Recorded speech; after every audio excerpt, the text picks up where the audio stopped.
Today we discuss regarding object-oriented design using UML, Unified Modeling Language. So, what do you mean by object-oriented design? We see and first is an object-oriented design process. What do you mean by the object-oriented design process? So, the structural object-oriented design process involves developing number of different system models. The whole system contains number of submodules. So all the submodules combined are merged to form a system. So they requires lot of efforts for developing and maintenance of these submodules.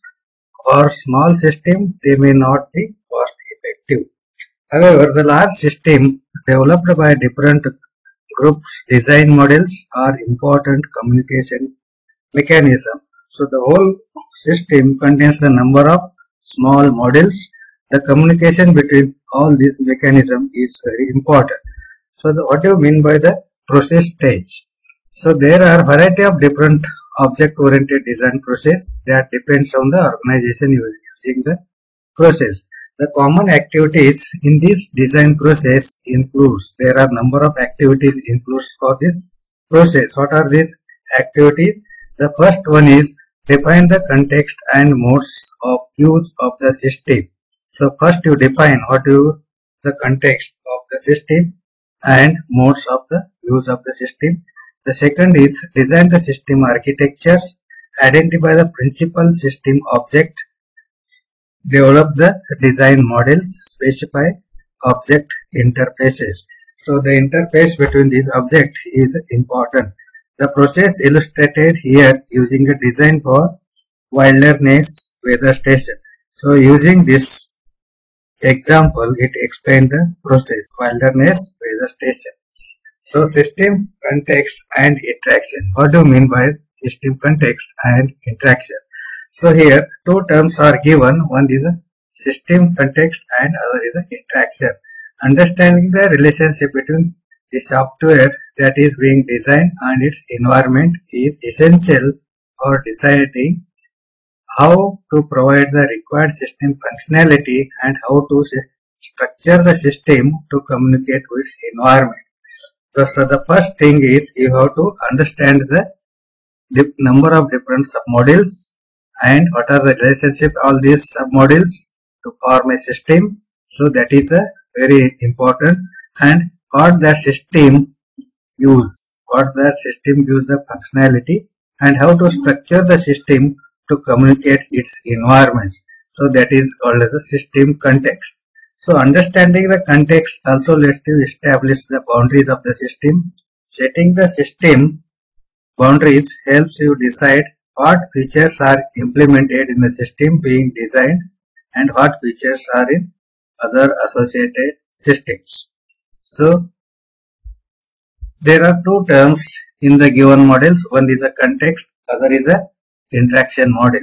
So system context model is a structural model that demonstrates the other system in environment of the system being developed.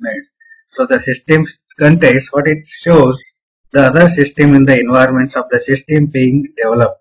So it is a structural model, and interaction model is a dynamic models that shows how the system interact with its environment as it is used.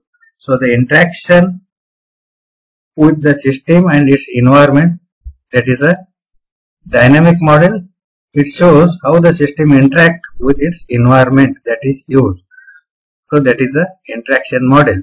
And system context model is a structural model. It only demonstrates the other system in the environment, the system being developed. So in this given diagram, it shows the system context for weather station examples. So in the given diagram, so it shows the models. One is a weather information system, satellite and control system. Weather station, it collects the data from the satellite and it sends the data to weather information system. So here 1-to-1 is 1-to-1 relation and 1-to-many relation is shown, 1-to-many. And weather station use cases diagram is given here. Here the weather information system. So the system may report the weather and report status, and control system as start, restart, shutdown, configure, power save. All these are the functions control weather system control system. So use case description for report the weather data. So for this function, it shows the table, system and weather station. Use case, what is the use case given here? The report weather. So generating a report for weather, this is the task, and actors in the system is weather information system and weather station. The weather station collect the data from instruments. It may be satellite or any other instrument. So what is the description for this system? The weather station sends a summary of weather data that has been collected from the instrument in collection period to the weather information system. The data sets are maximum, minimum and average ground and air temperature, the maximum, minimum, average air pressure, the maximum, minimum and average wind speed. All these are the data. The total rainfalls, that is and wind direction as sampled at 5 minutes interval. And what is the stimulus for this system is the weather information system establish a satellite communication link with weather station and request the transmission of data. It requests to the weather station and transmission of data. What is the response? The summarized data is sent to the weather information system, and weather stations are usually asked to report once per hour, but this frequency may differ from one station to another and may be modified in the future. That's the comment. So this is the all description regarding the system. So next is architectural design. Once interaction between the system, whatever you generating the system, so interaction between the system and its environment have been understood. When all the requirements and environments and system you understood, you use this information for designing the system architecture. After understanding all the system, the next stage is you have to design the architecture. You identify the major components that make up the system. So in the whole system, it contains the number of objects, number of subsystems. First you have to identify it and their interaction, and they may be organized the component using an architectural pattern.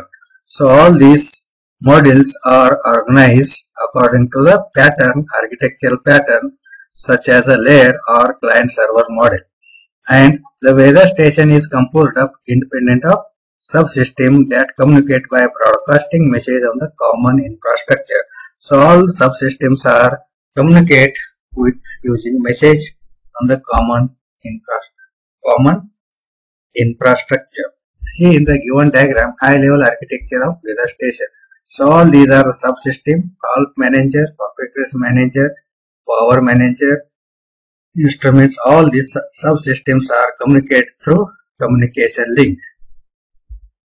Architecture for data collection system. Here receiver, it collects the data from the instruments, that is weather data, and transmit to weather information system. So it is a class of data collection, architecture of data collection system. So how to identify the object class identification. Object class identify the object class is a difficult part of the object-oriented design. So how to identify the different object related to the software is a difficult task. So there is no magic formula for object identification. It relies on the skill, experience and domain knowledge of the designer. So based on the domain knowledge of the designer, so designer can identify the object. What are the objects required in that system? So object identification is an iterative process. You are unlikely to get it right first time. So approaches to identification, object identification. There are some approaches are used for object identification. So there are 4 approaches: grammatical approach, tangible identification of tangible things, behavioral approach, and scenario based analysis. In grammatical approach, based on the natural language description of the system, and place the identification of tangible things in the application domain. In behavioral approach, and identify object based on the what participant in what behavior. And in scenario based analysis, the object attributes and methods in each scenario are identified. So these are the four methods or four approaches to identification, object identification. So in the given example, weather station object classes, there are different classes: ground, thermometer, anemometer, barometer, weather station, weather data. So object class identification weather station system may be based on tangible hardware and data in the system. So in the given diagram, it shows the weather station object classes. So this is the object class name, and all these are the function, attributes, and behavior. So all these are the attributes and the behavior. So different objects are shown here.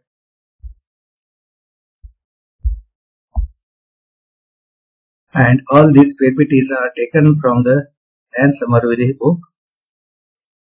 And thank you.